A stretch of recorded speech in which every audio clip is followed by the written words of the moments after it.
नमस्कार, आप देख रहे हैं मोदी मुल्क और मुसलमान, साथ में आपके शिखा ठाकुर। मोदी सरकार में कई जन कल्याणकारी योजनाएं चलाई जा रही हैं और इन योजनाओं को लेकर के देश के मुसलमानों का क्या है सियासी मूड।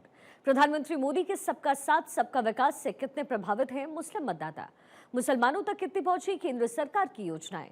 भारत 24 आपके लिए लेकर आया है इन तमाम सवालों के जवाब। तो आइए शुरू करते हैं हमारा खास शो मोदी मुल्क और मुसलमान।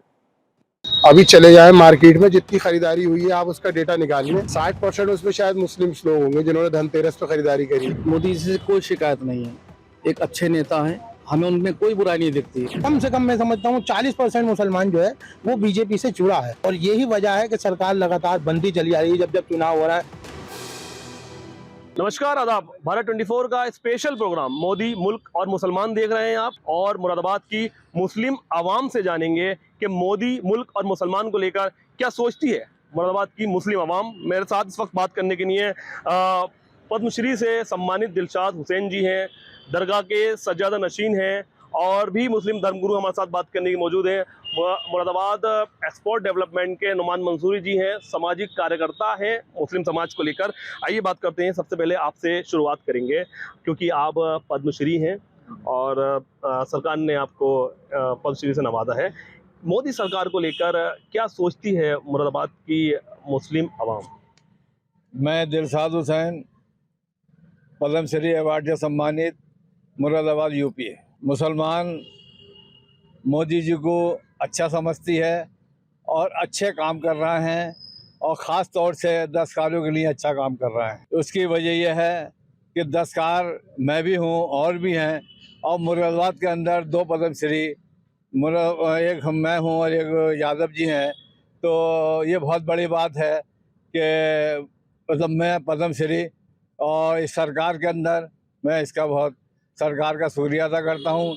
दूसरी चीज़ एक और, कभी हमने सोचा भी नहीं था, आज तक हमारे बूढ़ी चले गए, हमारा आइटम मोदी जी जर्मन लेके गए और ख़ुद देकर आए, ये हमारे लिए बहुत बड़ी बात है। और इसके लिए हमारे पूरे मुरादाबाद के अंदर खुशी मनाई गई कि एक मुसलमान का मटका और मोदी जी खुद लेके गए, तो ये बहुत बड़ी बात है। तो इसलिए मोदी जी अच्छा देख रहे हैं और मुसलमानों को अच्छी तरीके से समझ रहे हैं, ये मैं उनका शुक्रिया। क्योंकि आप आर्टिजन हैं, और आर्टिजन है उसके बावजूद आपको वहां तक पहुंचाया गया, पद्मश्री तक मोदी सरकार ने पहुंचाया गया। कई तरह के भ्रम फैलाए जाते हैं, कहा जाता है कि डिवाइडेशन की पॉलिसी चल रही है और मोदी सरकार जो है वो मुस्लिम्स को लेकर नहीं सोच रही है। उस पर आप क्या कहेंगे? नहीं, ऐसा नहीं है। इसकी वजह यह है कि जिस वक्त में मोदी से मैंने मुलाकात की तो उनके चेहरे पे खुशी थी कि मैं एक मुसलमान से मिल लिया हूँ। ऐसा नहीं था कि उनके चेहरे पे कोई खुद मतलब कि उदासी सी हो। तो उस वक्त उन्होंने मुझे इस तरह से नवाजा कि मैं आपको शुक्रिया मतलब बता नहीं सकता कि जिस वक्त मैंने कहा आपका बहुत बहुत शुक्रिया, तो उन्होंने कहा फौरी आप दिलशाद हुसैन मुरादाबाद से, तो इसका मतलब कि हमारा नाम भी उनके जहन में है। मुरादाबाद का मुसलमान क्या सोचता है मोदी सरकार को लेकर आपके नज़रिए से?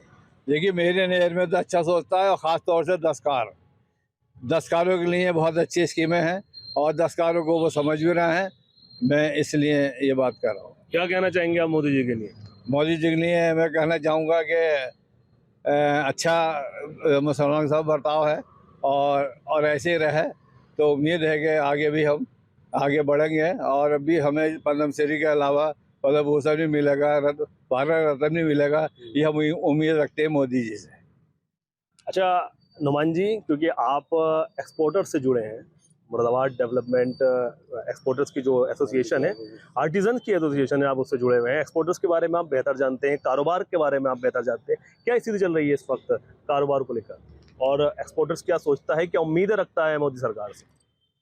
देखिए, पूरे एक वर्ल्ड वाइज इस वक्त मद्दा है। अब पूरी मंदी जो है गुजरी है। अब दिवाली को लेके थोड़ा सा लोगों का कारोबार खुला है। पिछले 1 महीने में लोगों की चमक आई है, लोगों के पास जो स्टॉक था वो ख़त्म हुआ है। वरना ये मंदी जो है पूरे देश में क्या पूरे विश्व में चल रही है इस टाइम। मोदी सरकार योजनाएं भी लेकर आई है एक्सपोर्टर्स के लिए, कारोबार के लिए। कारोबार को लेकर क्या स्थिति है इस वक्त, और मोदी सरकार ने क्या इसके लिए बढ़ोतरी के लिए क्या काम किया है? देखिए, एक तो आपके सामने अभी पद्मश्री साहब हमारे दिलशाद हुसैन साहब आपके सामने जिंदा सबूत खड़े, कि हमारी पहली बार हमारे किसी आर्टिजन साथी को पद्मश्री से सम्मान मिला, तो ये एक बड़ा इनिशिएटिव है और इस इंडस्ट्री को पहली बार मिला है, तो ये तो उनका शुक्रिया है, पूरी इंडस्ट्री के लिए उनका काम है। हमारे आपस में हिंदू मुस्लिम सिख ईसाई आपस में सब एक होकर त्योहार बनाते हैं, सब एक साथ रहते हैं। आप अभी चले जाएं मार्केट में, जितनी खरीदारी हुई है आप उसका डेटा निकाल लें, 60% उसमें शायद मुस्लिम्स लोग होंगे जिन्होंने धनतेरस पे खरीदारी करी है। आप देखें रास्ते में जितने शोरूम्स थे स्कूटरों के, उसमें मुस्लिम महिलाओं की लाइन लगी हुई थी। तो ऐसा कहीं प्रतीत नहीं होता कि इस देश में कहीं कुछ अलग है। सब लोग मिलजुल कर अपने त्योहारों को सेलिब्रेट कर रहे हैं। चंद नेताओं की वजह से देश को जो है वो कहीं ना कहीं इस माहौल को बिगाड़ने की कोशिश की जाती है। बिल्कुल सही बात है। अच्छा, मेरे साथ इसी जो इन्होंने अभी बात कही है उस पर बात करेंगे, क्योंकि आप मुस्लिम धर्मगुरु हैं और दरगाह के सज्जदनशीन हैं। नईम चिश्ती आपका नाम है। चिश्ती साहब, क्या इस बात से आप इत्तेफाक रखते हैं अभी नुमान मंसूरी साहब ने जो बात कही है? अब देखिए, हम लोग दरबारों से वाबस्ता हैं। हमारे यहाँ हिंदू मुस्लिम सिख ईसाई सभी धर्मों के लोग आते हैं और हम सबको एक नज़र से देखते हैं, दूसरी नज़र से हम लोग कभी नहीं देखते, क्योंकि हमें ये सिखाया गया हमारे बुज़ुर्गों से। और दरबारों में आने वाले लोगों के लिए देखना भी एक नज़र से चाहिए। हमारा सिर्फ कहना इतना है कि हमें मोदी जी से कोई शिकायत नहीं है, एक अच्छे नेता हैं, हमें उनमें कोई बुराई नहीं दिखती। देखिए, मैंने कहा ना कि हम दरगाहों के लोग हैं, हम तो दरगाह की बात करेंगे पहले। तो उसमें ऐसा नहीं है कि मोदी जी से मुसलमान जुड़ा हुआ नहीं है, मुसलमान जुड़ा हुआ है। और देखिए, सबसे बड़ी मिसाल हमारे बराबर में खड़ी है, दिलशाद साहब को देखिए, इनको अवार्ड से नवाजा गया है। तो उसमें भाई के खड़े हैं कि ये भी बीजेपी से हैं, आरएसएस से है, मुसलमान जुड़ा हुआ है। हमारी ज़ाती उनसे ना तो कोई तकलीफ़ है और ना ही उनसे हमें कोई तकलीफ पहुंची है, ना कोई पहुंचेगी। मुस्लिम्स को लेकर कई तरह की योजनाएं भी आई। शिक्षा को लेकर कैसा काम किया गया, सुरक्षा को लेकर कैसा काम किया गया, हेल्थ को लेकर क्या काम किया गया? नहीं, खैर ये काम तो खैर अच्छे हो रहे हैं, सुरक्षा भी है और क्राइम भी कम है, ऐसी बात नहीं है। ध्यान भी दिया जा रहा है, विकास भी हो रहा है, जो बात सही है बिल्कुल। शिक्षा को लेकर शिक्षा भी अच्छी है, काम चल रहा है, ऐसी बात नहीं है। देखिए, हमारा सवाल है मोदी मुल्क और मुसलमान। हाँ। मोदी सरकार को लेकर नहीं, हमें मोदी जी से कोई शिकायत नहीं है, हमें उनसे कोई शिकायत नहीं बिल्कुल। लेकिन बता रहा हूँ ना, हम दरबार के आदमी हैं, हमारे यहाँ तो सबक ये दिया जाता है कि हमें सबको एक कैसे करना है, एक जगह में सबको कैसे बिठाना। हमारी सोच तो ये साहब कि हिंदू भाई के घर में कोई प्रोग्राम है तो जाकर हम उनके प्लेट में खाना खाएं, हमारे यहाँ कोई प्रोग्राम हो तो हमारा हिंदू भाई हमारा आके प्लेट में खाना खाए। हमारी सोच तो ये है और हमेशा कायम रहे। ये बहुत अच्छा खूबसूरत मुल्क है हमारा, रहने वाले सब बहुत खूबसूरत हैं, बहुत अच्छी सोच के हैं। जहाँ तक आपका सवाल है कि मोदी जी का ताल्लुक है, तो मोदी जी अच्छे इंसान है, इसमें कोई दो राय वाली बात नहीं है। और मगर जहाँ तक जैसे कि हमारे सरपरस्त आली जनाब नईम चिश्ती साहब ने कहा कि हम दरगाहों से जुड़े हुए लोग हैं और दरगाहों पर जब लंगर होता है, दरगाहों पर जब चादरें पेश होती हैं, दरगाहों पर जब मन्नतें मांगी जाती हैं, तो वहाँ पर ये नहीं देखा जाता कि कौन हिंदू है कौन मुसलमान है, और सबकी मुरादें पूरी होती हैं। बिल्कुल। बहुत खुशी हुई थी जब मोदी जी ने ख्वाजा गरीब नवाज सरकार में चादर पेश की थी, और यही है कि मुसलमान इससे जुड़ना चाहता है। मैं समझता हूँ आज कम से कम मैं समझता हूँ 40% मुसलमान जो है वो बीजेपी से जुड़ा है, और यही वजह है कि सरकार लगातार बनती चली आ रही है। जब चुनाव हो रहा है बढ़ चढ़ के जो है बीजेपी आ रही है। देखिए, मुरादाबाद में मोदी मुसलमान और सरकार जी, मोदी सरकार ने जो स्कीमें दी हैं, देखिए पहली बार मुरादाबाद में अगर आप पूरे मुरादाबाद मंडल का करेंगे तो 32 मुसलमान लड़के पीसीएस, आईपीएस, आईएएस में आए हैं। ये 2014 से 2024 तक का आंकड़ा है। तो मुसलमानों को कहीं ना कहीं अब और नीचे आइए, अगर आप सर्वे करेंगे तो मेडिकल में और जो भर्ती हुई है पुलिस में पिछले 10 साल में, उसमें मुसलमान काफ़ी लड़के आए हैं। और आप पता करेंगे गलशहीद के 2 सगे भाई ऐसे मतलब एसआई में हैं, और बहुत लोग हैं, क्योंकि हमें तो आंकड़े रखने पड़ते हैं ना, क्योंकि हमें आप जैसे लोगों से के सवाल भी देने हैं कि मुसलमान हो। तीसरी सबसे बड़ी बात है, 2014 से मुरादाबाद में 3 बड़ी स्कीम आई। एक ट्रेन चली है, लोग बाग कहते हैं खतों से ट्रेन चलती, खतों से ट्रेनें नहीं चलती हैं। एक ट्रेन चली, एक यूनिवर्सिटी आई जिसमें सभी बच्चे पढ़ेंगे, शिक्षा पे भी काम हुआ। एक एयरपोर्ट खुला, जो हमारे अभी भाई ने कहा कि एक्सपोर्ट पे बढ़ावा पाएगा। ये तो 3 बड़ी स्कीमें थी जो सिर्फ मुरादाबाद के बारे में मैं आपको बता रहा हूँ। और इसके नीचे आएंगे तो मुरादाबाद एक स्मार्ट सिटी बना है। जिसमें जैसे कि हम यहाँ कहते हैं कि मुसलमान 60% मुस्लिम आबादी का है, मुस्लिम एक्सपोर्टर हैं, कारखानेदार, तो पहचान तो उनकी बड़ी। जब उनके कोई मिलने वाले आता तो स्मार्ट सिटी देख के स्टेशन से ही पता चलता है कि यार ये शहर जो है वो सही है। अब बात आती है रोजगार की। मैं नहीं समझता कि रोजगार में कहीं कोई कमी आई हो। ये एक आम बात हो गई है कि रोजगार की है। क्या हमारे शहर में किसी ने कोई खुदकशी करी? नहीं करी, नहीं है तो कहाँ परेशान है। आज परचेजिंग में देखिए आप, मुसलमान माशाल्लाह हमारी बुरखे की लाइन लगी रहती है। जितनी हमारी हिंदू सनातन बहनें उतनी हमारी इस्लाम की बहनें। तो ऐसा तो ये सब एक सियासी हथकंडा है, लेकिन मुसलमान बहुत खुश है। और मैं भारतीय जनता पार्टी में पिछले 44 साल से हूँ और पिछले 26 साल से मैं संघ में हूँ। संघ का एक मुसलमानों में काम करता है विंग है मुस्लिम राष्ट्रीय मंच में, उसका राष्ट्रीय संयोजक हूँ और मदरसा और छात्र प्रकोष्ठ देखता हूँ। इसके जो मार्गदर्शक हैं वो गुरुवार इंद्रेश कुमार हैं, जो संघ के एक बड़े प्रचारक हैं और कार्यकारिणी सदस्य हैं। फिर भी आरोप लगता है मोदी सरकार पे कि कहीं ना कहीं भेदभाव करती है। नहीं, भेदभाव कहीं कहाँ करती है आप मुझे बताएं। मैंने अभी आपको सर्विसों में बताया, कोई भी है, मैं आपको एड्रेस दे सकता हूँ उन लोगों के। हमारे बिजनौर तो नंबर 1 है, हमारा मुरादाबाद तो बहुत पीछे है, लेकिन बिजनौर के हमारे जो मुस्लिम बच्चे हैं वो IAS IPS में बहुत तेजी से आए कि खानदान के 3-3 4-4 आए हैं, आज भी हैं। अभी जो योगी जी आए थे, उन्होंने DSP की जो ये पासिंग परेड करी थी, उसमें हमारे 4 मुसलमान हैं, ये अपने ही जनपद के। तो भाई साहब भेदभाव तो कहीं नहीं है, लेकिन जब आदमी अप्लाई करेगा, देखिए 4 आए, अप्लाई कितने करा था आप मुझसे ये पूछें। अप्लाई किया था 8 लोगों ने, कितनों ने किया था। हम 5% से ज्यादा इंटर से ऊपर नहीं पढ़ पड़ते। मुसलमानों की पढ़ाई की जो रेशो है बहुत घट गया है। तो एक बहुत बेहतर बात कही है इन्होंने कि जो मुस्लिम्स का एजुकेशन का जो रेशो है वो कम है, उसके बाद बात की जाती है कि नौकरी नहीं लग रही। क्या कहेंगे इस पर? और जितना रेशो था उसको नौकरियां दी गई हैं, इनका भी कहना है। देखिए, नौकरी तो जब मिलेगी जब हम लोग मेहनत करेंगे। जब हमारे वालिदैन ध्यान नहीं देंगे और हमारा इस पे जोर नहीं होगा तो जितना भी हैसियत के हिसाब होगी उस हैसियत के हिसाब से काम मिलेगा। इसमें तो दोष तो गवर्नमेंट को नहीं देना चाहिए ना। अगर हम मेहनत करेंगे, बच्चों को पढ़ाएंगे लिखाएंगे, सब कुछ करेंगे, तो फिर उनका नंबर भी आएगा, उनका नाम भी आएगा। और जब कोशिश ही नहीं करेंगे तो उसमें तो गवर्नमेंट को कहने का हमारा कोई हक नहीं बनता, वो कहने भी नहीं चाहिए। जिसे साहब क्या आपकी क्या राय है इस बात पर? हमारे बाजार भाई जो कह रहे हैं बिल्कुल सही है, क्योंकि इनको बहुत जानकारी है इस मामले में, हमें तो इतनी नहीं है, तो इनकी बात जो हकीकत है। कई योजनाएं आपने बताई हैं, हाँ। जैसे जो कि यहाँ मुल्क के मुसलमानों को उसका फायदा मिल रहा है। हाँ, मिल लिया। जैसे कि तुम्हारे विश्वकर्मा सम्मान है, उसका भी मिल लिया, उसमें कोई भेदभाव नहीं है। जो सब तरह के लोग कर रहे हैं उसके अंदर, और जहाँ वो जाते हैं ट्रेनिंग लेने वहाँ भी कोई भेदभाव नहीं है। इस तरह से कुछ नहीं है, जो बात सही है वो सही है। किसी भी तरह का, जैसे कि हमारा आयुष्मान कार्ड है तो उसके अंदर भी कोई भेदभाव नहीं है। अपना कार्ड लेके जाओ किसी भी अस्पताल में जहाँ पे उसका स्कीम है चाहे मानी जा रही, तो वहाँ पर इलाज बाकायदा होता है और अच्छे से इज्जत भी मिल रही है। कोई ऐसा भेदभाव नहीं है कि ये मुस्लिम है तो इसका कार्ड मत देखो या इसका हुक्म देखो, ऐसा बिल्कुल नहीं है। मैं इसमें मोदी जी का बहुत बहुत शुक्रिया अदा करना चाहता हूँ और आगे के लिए कहना चाहता हूँ कि कुछ लोग ऐसे हैं जिनको ज़रूरत है कार्ड की, जैसे कि वो बहुत नीचे तबके के हैं, उनका कार्ड नहीं बना हुआ है, कोई ऐसी स्कीम और मोदी जी निकाल दें जिससे कि जिनके रह गए उनके भी बन जाए। बिल्कुल बिल्कुल। तो क्या लगता है कि युवाओं के लिए क्या क्या काम हुए हैं मोदी सरकार में? युवाओं के लिए अच्छे काम हुए हैं। सबसे पहला काम तो ये हुआ है कि हुनर हाट लगी थी, फेयर लगी थी। फेयर के लिए हमें पैसा देना पड़ता है, तो यहाँ फ्री स्टॉल मिले थे हमें हुनर हाट में।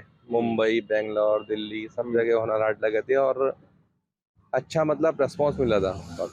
वहाँ पे मोदी जी ने खुद उद्घाटन करा था, राजनाथ जी ने खुद उद्घाटन करा था और यहाँ से पैसे भी दिए थे वापसी उन्होंने कि स्टॉल के आपको 15,000 20,000 वापसी मिलेंगे।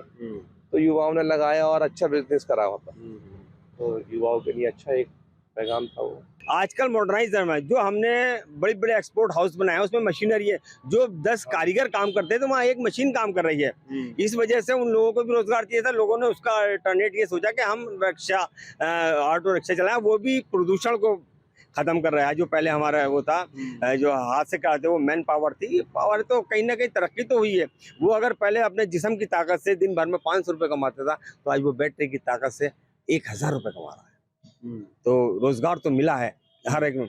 तीसरी सबसे बड़ी बात थी अब आपने मुरादाबाद के मुसलमानों की बात करी तो मुसलमानों को 2014 से अब तक 7 नेशनल लेवल के अवार्ड मिले, जिसमें एक अवार्ड तो हमारे दिलशाद भाई को पद्मश्री सबसे बड़ा अवार्ड मिला है। इसके बाद एक राष्ट्रपति अवार्ड होता है जो हमारे इलियास खां जो है अब डेवलपमेंट हैंडीक्राफ्ट में असिस्टेंट वो थे, उनको मिला है, रिटायर हो गए वो भी इसी सरकार में मिला। तो मुझे और शिक्षा के क्षेत्र में तो कई हमारी बहनों को जो है शिक्षक अवार्ड जो होता है जो प्रदेश का है, राष्ट्र को, वो मिला है। अरे सालों से पड़ा हुआ जो एयरपोर्ट स्टार्ट नहीं हुआ था वो भी तो हुआ। नहीं, मैंने अभी आपको बताया कि 3 चीज़ें हुई, एक ट्रेन चली, एयरपोर्ट आया और हमारी एक यूनिवर्सिटी बनी। यूनिवर्सिटी में सभी लोग, सस्ती यूनिवर्सिटी है, नेशनल यूनिवर्सिटी है, तो वो सभी के नहीं है। हमारी जो सोच है वो समाज और देश के लिए है।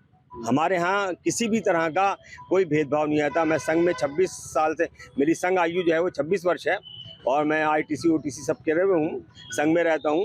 तो मैं एक बात कहूँ, थोड़ा सा हमारे सब भाई माफ़ी के साथ से, जो हमारे इस्लामी सुन्नते तरीके थे वो आज संघ में है। हम सूरज निकलने से पहले उठते हैं और हर काम अपना खुद करते हैं और समाज और देश के लिए सोचते हैं। हमारे आगे नाम के आगे कुछ नहीं होता, सिर्फ ये होता, हमारे यहाँ कोई बिरादरी नहीं है।